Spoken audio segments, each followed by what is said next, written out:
حضرت سیدنا ابو ہریرہ رضی اللہ تعالیٰ عنہ روایت کرتے ہیں، ایک صاحب تھے جن کی بظاہر کوئی بڑی نیکی نہیں تھی۔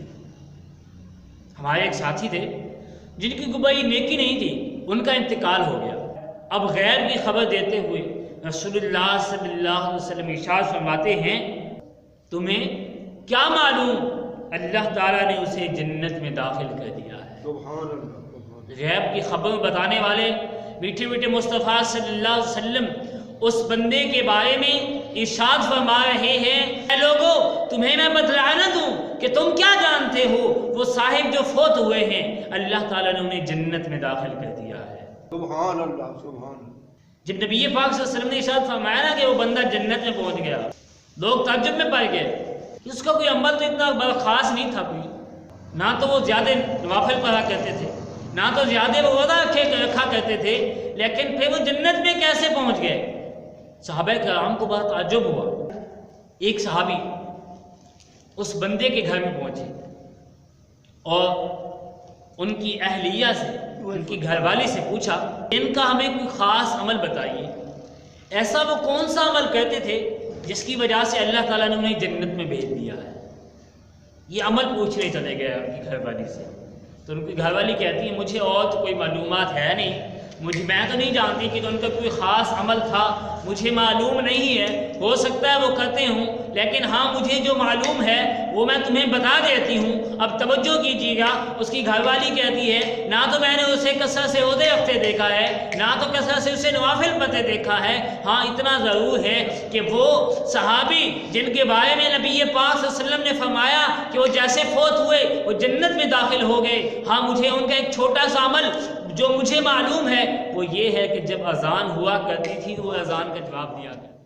تو آئیے ہم بھی نیت کرتے ہیں کہ جب اذان ہوگی ہم بھی انشاءاللہ عز و جل اذان کا جواب دیا گیا۔ انشاءاللہ عز و جل ہم اذان کے جواب دینے کی اور اذان دینے والے کی کیا فضیلتیں ہیں، اذان دینے والے کو کیا ملتا ہے۔ بظاہر تو ہم دیکھتے ہیں کہ مولویوں کی تنخواہیں بہت کم ہوتی ہیں، بہت کم ہوتی ہیں، کسی کی 3500 تو 3000 تو 5000، تو اس طرح زیادہ سے زیادہ مولوی کی تنخواہ ہوگی 10,000 بس۔ انتظامیہ میں یہ ماحول پایا جاتا ہے کہ اگر انہیں کچھ پیسے کہیں سے ہاتھ لگ جائے نا تو مسجد کو توڑ کے نہیں بنا دیں گے، لیکن یہ نہیں سوچیں گے کہ مولوی صاحب کی تنخواہ بھی لگا دو۔ میں انتظامیہ پہ کوئی تنقید نہیں ہے، لیکن ایک حقیقت بتا رہا ہوں، جتنی تنخواہ پہ ایک مولوی گزارا کرتا ہے نا، اگر کسی متولی کو کہا جائے کہ اتنی تنخواہ پہ تو گزارا کر، وہ کبھی تیار نہیں ہوگا۔ لیکن مولویوں کی تنخواہیں کم ہیں لیکن ان کا جو ثواب ہے نا بہت زیادہ ہے۔ آئیے آپ تمہیں مولویوں کی قدر بتاتا ہوں کہ مولویوں کا ثواب کتنا ہے۔ مولوی دنیا میں بڑے مزے سے ہیں، ایسی بات نہیں ہے، دنیا میں بڑے مزے سے ہیں اور آخرت میں بھی مزے لوٹیں گے۔ آئیے سنتے ہیں، نبی پاک صلی اللہ علیہ وسلم نے فرمایا ثواب کی خاطر شہید کی مانند ہے جو خون میں لتھڑا ہوا ہو۔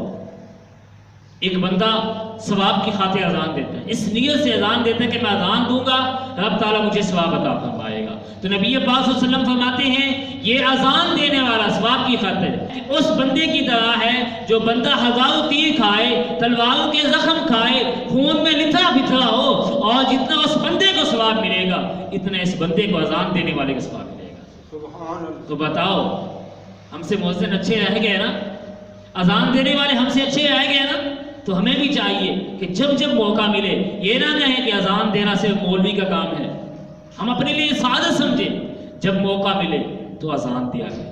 بلکہ نبی پاک صلی اللہ علیہ وسلم کی حدیث پاک مجھے یاد آتی ہے کہ نبی پاک صلی اللہ علیہ وسلم فرماتے ہیں لوگوں کو نا دو چیزوں کے بارے میں علم ہو جاتا، پتہ لگ جاتا کہ ان کا ثواب کیا ہے، تو لوگ جھگڑا کرتے ہیں۔ یہاں تک کہ کیا ہوتا، لوگوں کو دو چیزوں کا علم ہو جاتا، ان کا ثواب پتہ چل جاتا تو لوگ جھگڑا کرتے۔ ان میں سے ایک اذان ہے۔ نبی پاک صلی اللہ علیہ وسلم فرماتے ہیں اگر اذان کے ثواب کا لوگوں کو پتہ چل جائے نا تو لوگوں کے اندر قتل ہو جائیں، قتل و غارت کا سلسلہ چل نکلے، وہ کہیں میں نے اذان دینی ہے اور دوسرا کہے میں نے اذان دینی ہے، یہاں تک کہ بات والی کی یہ بہت بڑی فضیلت۔ نبی پاک صلی اللہ علیہ وسلم فرماتے ہیں اذان دینے والا جب مرے گا تو قبر میں اس کو کیے نہیں کھائیں گے، قبر میں اس کو کیے نہیں کھائیں گے۔ قبر بہت بڑی سخت چیز ہے، لیکن نبی پاک صلی اللہ علیہ وسلم فرماتے ہیں اذان دینے والا جب مر جائے گا تو قبر میں اسے کیے نہیں کھائیں گے۔ مطلب کہ اس کا جسم جو ہے وہ گلے گا نہیں، وہ جلے گا نہیں، وہ سڑے گا نہیں۔ تو ہمیں بھی چاہیے، اگر ہم چاہتے ہیں کہ ہماری قبر و آخرت سمجھ جائے تو پھر ہمیں بھی چاہیے کہ کوشش کریں جب وقت ملے اذان دیں۔